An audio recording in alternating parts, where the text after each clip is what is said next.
Tantor Audio, a division of Recorded Books, presents Christmas Cocoa Murder by Carlene O'Connor. Narrated by Amy Landon. Chapter 1. It happened during the Christmas season, in the not-so-distant past, when Siobhán O'Sullivan had just graduated from Templemore Garda College. MacDara Flannery was still living in Dublin, and rumours of snow swirled in the Irish air. The new year would bring many changes. The most exciting of all, Siobhán would become Garda O'Sullivan, right here in Kilbane, County Cork. She had been advised to enjoy her last few weeks as an everyday citizen, and as usual, life was filled with 1,000 things to do. After all, tonight was the first showing of the Christmas panto in the town square. Siobhán opened the door to the back garden of Naomi's bistro, wielding a fat bone fresh from the butcher's. She waved it around, hoping to entice the family pup in from the cold. "Trigger! Come on, boy!" She was late for the Christmas extravaganza in the town square, but worry had her rooted to the spot. Their Jack Russell Terrier had never been away from home this long. "Trigger! Look what I've got! Straight from the butcher's shop!" She sounded like a right Egypt, waving a dog bone and talking to an empty garden. "Come on, love! Come home!" Had he wandered into someone's door last night, and they'd simply yet to let him out? She prayed that he was curled up in an oversized armchair, snoozing away, being well looked after, and he'd be home as soon as they realized they'd forgotten to let him out. Preposterous. Everyone in town knew Trigger was their pup, and they knew to return him straight away. Perhaps he'd wandered into someone's shed or outbuilding, or even the boot of a car, and Trigger would be home as soon as whatever door he was trapped behind was opened again. Those were the best-case scenarios. "Enough!" Siobhán said, into the crisp night air. Her siblings were going to be in the Christmas panto. She could not afford to have her imagination running dark. Trigger would be home soon. At least her brood hadn't realized he was gone. They had been at rehearsal all day. She'd been keeping it a secret. If they knew, they'd never be able to concentrate on the play. She'd already searched their back garden and shed, tried to see if there were any little paw prints to follow out back. But if there had been, the overnight rain had washed them clear away. She wondered if not being able to find the family dog was a bad omen for becoming a guard in the new year. He was such a homebody, she'd often mistaken him for a rug in front of the hearth, rather than a dog. Siobhán left the bone by the step, and sent a little prayer that he would be tail-wagging on the step when they arrived home, glaring at her for leaving him out in the cold. If he wasn't home by the time she returned, she and James would go on an all-out search. She locked the back door, and then exited through the front. Sarsfield Street was beginning to look a lot like Christmas. Up and down the footpath, white lights danced and pine wreaths sang from doorways. Garland and bows wrapped themselves lovingly around the iron street lamps. Fresh-cut Christmas trees were propped up outside Liam's hardware shop, their branches reaching out for their new homes. Siobhán had taken to explaining to people that Naomi's bistro was slightly behind in their holiday decorating, and by slightly behind, she meant she hadn't even started. Shopping, cooking, decorating, baking, entertaining, and unless Owen and James were taking care of it, she hadn't even begun to think about Christmas supper. She had batches and batches of brown bread to bake, not to mention cookies, and maybe a sherry trifle this year. After all, she had a bit of competition. Declan O'Rourke had made his mam's hot cocoa this year, and supposedly it was to die for, both with and without the added kick of Irish cream. He was outselling even Siobhán's brown bread, and several times she glanced out the window to see long lines of folks waiting to get into his pub for a hot cocoa fix. "You buy the finest squares of chocolate, and melt them down with sugar and powdered cocoa. That's me mam's trick," Declan crowed. Then, of course, there's the Irish cream. Then top it with fresh cream. You can't beat it. She had yet to try it, but that would soon be rectified, as O'Rourke's was going to be having a tasting booth set up at the winter carnival. It was all starting this evening in the town square. Up ahead, she saw a wheelchair stopped in the footpath. Soon she recognized Adam Healy's mop of blonde hair. A tall weed of a man stood next to him, taping a flyer to the street lamp. As Siobhán neared, she saw it was a photo of Adam's new golden retriever puppy, with capital letters splashed across the top. Goldie missing. "Missing?" Siobhán exclaimed. Adam turned to her as Siobhán gently touched his shoulder. Just 10 years of age, Adam was the butcher's son. Ed Healy had just sold her the bone for Trigger, and he hadn't mentioned Adam's pup was missing. Come to think of it, she hadn't mentioned Trigger was missing either, for she'd been afraid saying it out loud would somehow make it real. She realized now how silly she was.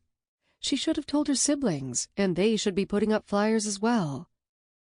"Someone stole him," Adam said, his bottom lip quivering. Siobhán turned to the man next to him. He was a man into his late 60s, with a haggard but kind face. "Are you Adam's grandfather?" The man held out his hand. "Dave Healy. I'm the uncle." She could see it now. He looked like an older, thinner version of Ed, the butcher. "Nice to meet you. Where are you from yourself?" "Mayo," he said. Mayo was in the west of Ireland, and it had been ages since Siobhán had been. One of these days she was going to go on a holiday around Ireland, and then everywhere else. "Ah, lovely," Siobhán said. "It's nice to have you here." He gave a nod, and then lifted the flyers in his hand. "Didn't expect Christmas to start off with such cruelty.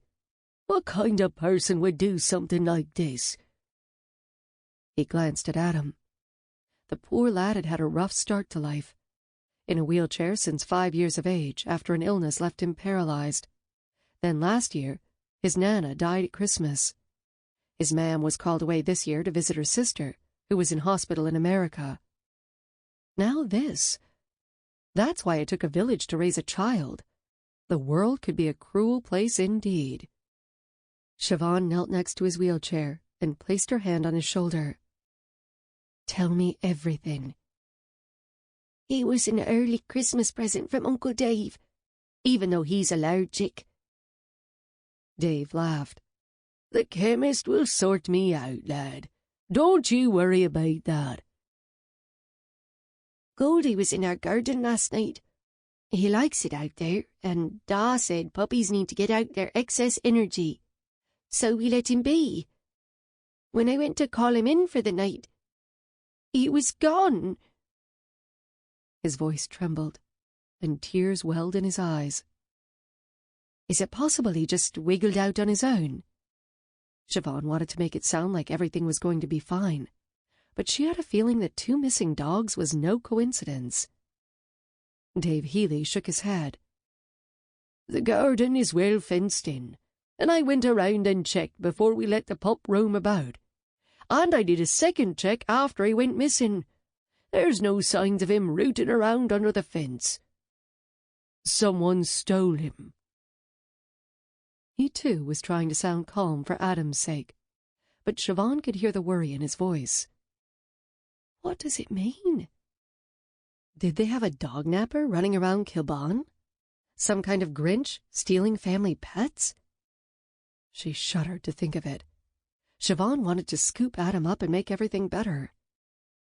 She stared into his worried blue eyes, which seemed even larger through his thick glasses, and she tried not to melt into a puddle of goo at his feet. "Sometimes doggies have their own little adventures, do a bit of wandering around." "But Uncle Dave said somebody stole him." "We'll tell the guards then. I'm going to be a guard myself in the new year. Finding Goldie can be my first case." "You're going to wait until the new year?" "No, love. I'm going to start looking right after the panto. I promise. Along with Trigger. Where could they be? She squeezed his shoulder. Try not to worry. Adam bit his lip and gave a curt nod. That's right. Nothing to worry about, Dave echoed. We'll find 'em. Do you need help posting those flyers? Dave shook his head. I'm taking 'em to the panto and we'll pass these out at the carnival. Ah, brilliant. She took a few from the pile and promised to do the same as she hurried on. She'd only managed a few steps when her eye caught another poster, taped to a street lamp. This one was for a black lab named Blackie. The next lamp featured a missing collie named Lassie, and the one after, a wolfhound named Wolfie. She was starting to think the Irish were a bit simple with their names, but it was no time for humor. What on earth is going on? There was a serial dog napper on the loose. Trigger hadn't run away. She knew it. And unless they found the culprit soon, it was beginning to look a lot like a blue Christmas. As soon as Siobhán passed King John's castle, she could see that the town square had been transformed. An enormous Christmas tree stood proudly mid-square, lights shining. Santa's throne, an elaborate golden affair, was set up in front of a red carpet. A manger was erected to the left, complete with a stuffed sheep, a donkey, and wise men. A white tent was erected in the middle of the square, its flap closed tight, with a banner above reading, Hot Cocoa Dunk Tank. Throw snowballs. Dunk Santy. What in the world? Siobhán said out loud. There had been some rumors about the shenanigans Paddy O'Shea, otherwise known as the town Santy, had been up to with this year's festivities. Last year, Charlesville's town Santy had brought in live reindeer from Wales. Paddy had been obsessed with besting them, and it looked as if he was attempting to pull it off.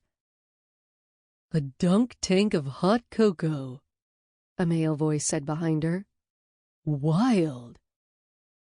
She turned to find Chris Gordon behind her, holding a candy cane in one hand and a mug of hot cocoa in the other.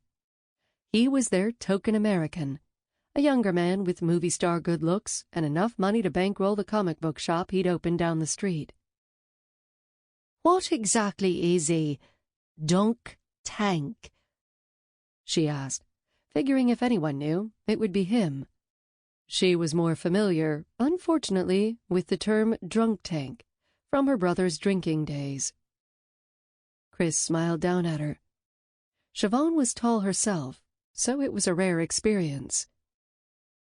Haven't you ever been to a carnival? Apparently not the kind you've been to. He grinned in response, flashing a perfect dimple. He was way too handsome for his own good, and nothing ever seemed to knock the smirk off his face. He laughed. I'm surprised to see one in the winter, at night, and hot cocoa. That is bizarro. Normally it's a dunk tank of cold water on a hot sunny day. You throw balls at a target and try to knock the person in. Was he pulling her leg? Now, why would anyone be going and doing that? For fun. To get them wet. Sometimes the proceeds go to charities. I see. She didn't. The rumors had been correct. Santa was flying higher than his reindeer this year. She glanced around. The Kilbane players had erected a stage in front of the tent, and booths selling holiday wares were set up on the outskirts. She could smell the heavenly scent of hot cocoa steaming out of Chris's mug. Is that Declan's? You bet. It's phenomenal. He thrust the mug at her. I couldn't. Don't worry, I haven't put my lips to it yet. She wanted to remain polite and refuse, but she couldn't resist. Thank you. She took a sip. It was the absolute best she'd ever tasted. Smooth and sweet, and he'd ordered his with the Irish cream. "Wow," she said. No wonder he had lines out the door. She wanted everyone to disappear so she could be alone with this mug of hot cocoa. If she could marry this hot cocoa right now, she would. Chris laughed. "If only you looked at me like that." Siobhán ignored the comment, although she could feel her cheeks light up, and his grin widened. She distracted herself in the sights and sounds. Next to Declan's tent, Anne-Marie was selling a colorful collection of nutcrackers, handmade from Sligo, a coastal town in the west of Ireland. These particular nutcrackers were the talk of the town. One of them was rumored to come with some kind of prize, something about a shining star, but Siobhán was vague on the details. All she knew was that everyone seemed mad to have one. Once again, she felt the weight of everything she needed to accomplish by Christmas. Maybe she could do some of her shopping after the show. No, first things first, she would start looking for the missing dogs. Christmas music blared from speakers hidden within the square, and folks started taking their seats for the panto. "I hear they're going to roll the dunk tank out at intermission," Chris said. "I can't wait." Siobhán found a seat toward the front of the row. Cormac Dooley was in an elf costume handing out programs. He was the shortest man she'd ever seen in Kilbon, and she felt bad that he was being exploited as an elf. But maybe he enjoyed it. The delusion lasted until she saw the scowl on his face. "Dunk Santa at intermission," he barked at everyone who took a program.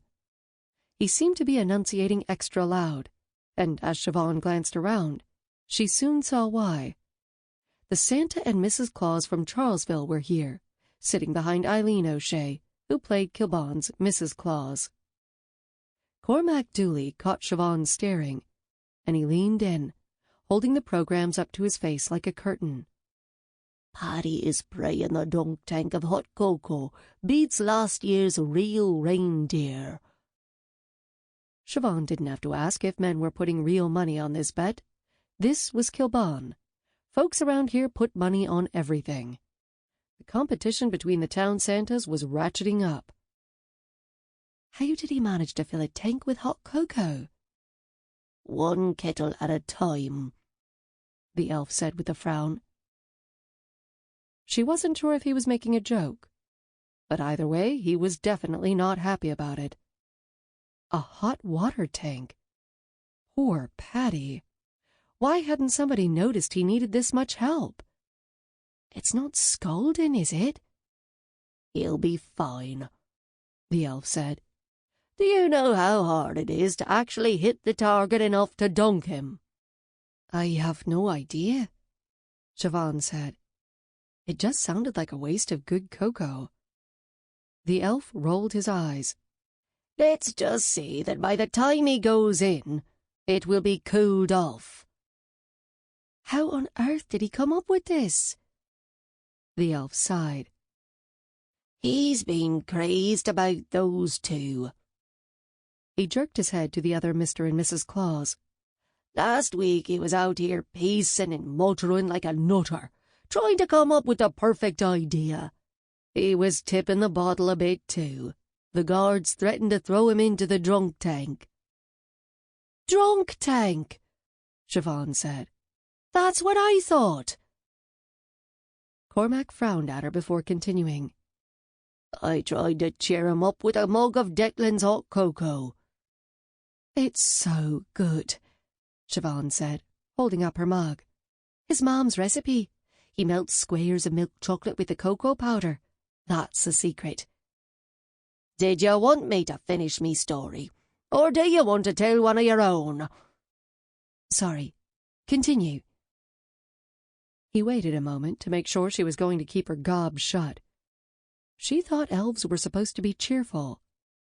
"I told him how popular it was, and just like that, Drunk Tank became Dunk Tank of hot cocoa." He paused and seemed to be waiting for a response. "Wow," she said. The frown was back. He leaned in. He had the thing specially made by a man who makes giant aquariums for people who can't figure out a better way to spend their money than to build mansions for little fishies, if you can believe that. The elf certainly had a lot of complaints. It seemed like cheer should have been a requirement for the job, but she kept the thought to herself, where it belonged. One thing was clear. Paddy O'Shea was not a well man. The lights on the stage flickered. It was time to just enjoy the moment. Chris plopped next to her, and soon the seats were filled. This holiday tradition always utilized a fairy tale, and this year's panto was Jack and the Beanstalk. Chris Gordon leaned into her, his hot cocoa sloshing, his cologne nearly overpowering her. "What is this again?" She sighed. Apparently, they didn't have pantos, or pantomimes, in America. "It's a play," she said, explaining this to the Yank yet again. "Pantomime?" he said. "No talking." "Don't be silly," she said. "They talk and sing." He shook his head as if it made no sense at all. It was lucky for him he had movie star good looks, for his personality left a lot to be desired. "A fairy tale," he said. "What's so Christmassy about that?" She sighed. "They will sing Christmas songs and wear Santa hats and you'll see." Christmas pantos were family affairs. Children and adults ate it up. How could they not? There was something for everyone. Women played many of the male roles, and there always was a man in drag. The villains would be booed, and the heroes cheered on. Siobhán couldn't wait to see who would play the cow. Rumor had it that it would be Declan O'Rourke. No matter how many times she'd pressed, her siblings had kept it mum. How she hoped it was Declan. She glanced over, and, sure enough, someone else was stationed at his hot cocoa tent. The audience took their seats again as her sister, Grania, strolled onto the stage, her wavy black hair hidden under a green cap. She was playing Jack. The oldest of the O'Sullivan 6, James, entered from stage left, sashaying his hips, dressed in a curly gray wig and a yellow dress. He was perfect as Jack's mother. The audience whistled and cheered. James winked and took a bow. Grania formed a finger gun behind his back. It was greeted with laughter, but Siobhán was pretty sure her sister had just gone off script. The remainder of her siblings, Anne, Kieran, and Owen, had accepted the role of seeds that would grow into beans. Siobhán sank a bit in her seat, because she had been offered the role of the beanstalk, but turned it down. Given that in the new year she would be a new guard, she couldn't stand the thought that for the rest of her career, behind her back, she'd be called Garda Beanstalk. As they delivered their opening lines, the sound of a young boy laughing pealed through the theater. Siobhán turned to see Adam Healy parked at the end of his row in his wheelchair. Behind him stood his father, Ed. The faces of Ed and Dave Healy radiated joy as they smiled down at the boy. Dave had a handkerchief clutched up to his face, as if already anticipating tears of laughter. The cow lumbered out, and the audience roared. It must be Declan. He was much beloved in Kilbane, both in and out of the pub. "Where's the milk?" James said in a falsetto voice. "He's dry as a bone," Grania said, pulling on Declan's udders. "If it's Guinness you're after, you're right, I'm dry as a bone." Declan's voice boomed out from behind the cowhead. The audience cheered. "But I've got some hot cocoa that's to die for." He finished his line with an elongated moo. The audience howled. "You make chocolate milk?" Grania said. "That's pure magic." "You'll keep me then?" Declan said. Grania put her hands on her hips. "Are you joking me? A cow that makes chocolate milk? I have to take you to the market and sell you to the highest bidder." More cheers rang out from the crowd. Declan mimicked her by placing his hooves on his hips. "Whatever?" The kids in the audience wholeheartedly repeated after him. "Whatever!" James pointed and flipped his curly gray hair and used his best falsetto voice. "To the market, lad!" Grania led Declan the cow across the stage. Sheila Mahoney, dressed as a farmer, blocked their path. Kieran, Anne, and Owen, dressed all in green, trailed behind her. "Wanna buy a cow?" Grania said. "He makes chocolate milk." "I'll trade you for me magic beans," Sheila boomed. Siobhán's siblings, the Beans, jumped up and down. Siobhán beamed with pride. For a split second, she regretted that she wasn't playing the beanstalk. She was taking photos with her mobile and trying not to cry, when a loud buzzer rang, startling even those on stage. "Do we keep going?" Grania yelled as the buzzer continued to blare. A mechanical whirring poured out of the white tent as a large glass tank rolled out, with Paddy O'Shea perched on a wooden board that hung over it. Above him was a target with a bullseye.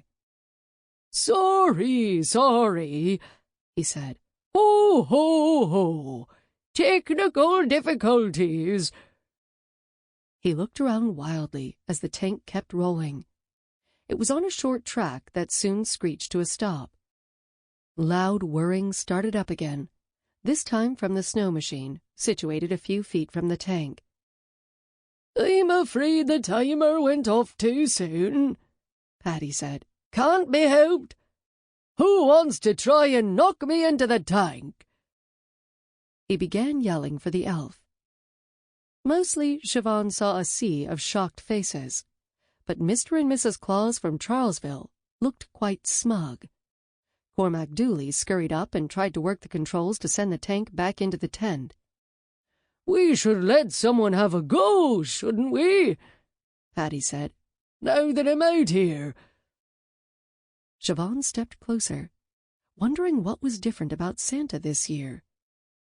Was he drunk?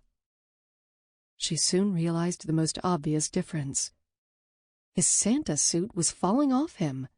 He was skinny. Dark circles were under his eyes. She was starting to think the cocoa in the tank was the Irish variety as well, and that Santa had been drinking it, along with filling the tank. "Somebody try and knock me in," Santa yelled. "Don't be shy. Dunk Santa." "I'll do it," the elf said. He collected the snow that had dropped from the machine, rolled it into a ball, and aimed at the target. It hit the bullseye head-on. Paddy O'Shea screamed as his board tilted down and he slid into the tank of hot cocoa, splashing it out both sides. The audience, thoroughly distracted from the play, cheered. Declan ripped off his cowhead and stepped up. "We're taking a short intermission. If you want to drink your hot cocoa instead of being dunked in it, come visit me booth." The elf managed to get the track working as Santa grabbed his board, effing and blinding as he tried to lift himself out of the tank. Parents slapped their hands over their children's ears and stared open-mouthed as his Santa pants started to slide down the more he pulled himself up. It was a sad day when you realized your town Santa wasn't fit to be around children. Paddy, oblivious to the reaction of parents, continued screaming at the elf. "You said it would be near impossible to dunk me," he yelled. Cormac Dooley remained silent at the controls, but Siobhán could swear he was trying to fight a smile. Santa continued to rage as the tank rolled back into the tent. From inside came the sound of sneezing. Seconds after being dunked, and poor Santa was catching a cold. "That was awesome," Chris Gordon said. He held up his hand to high-five. Siobhán did not give him the satisfaction. Sample complete. Ready to continue?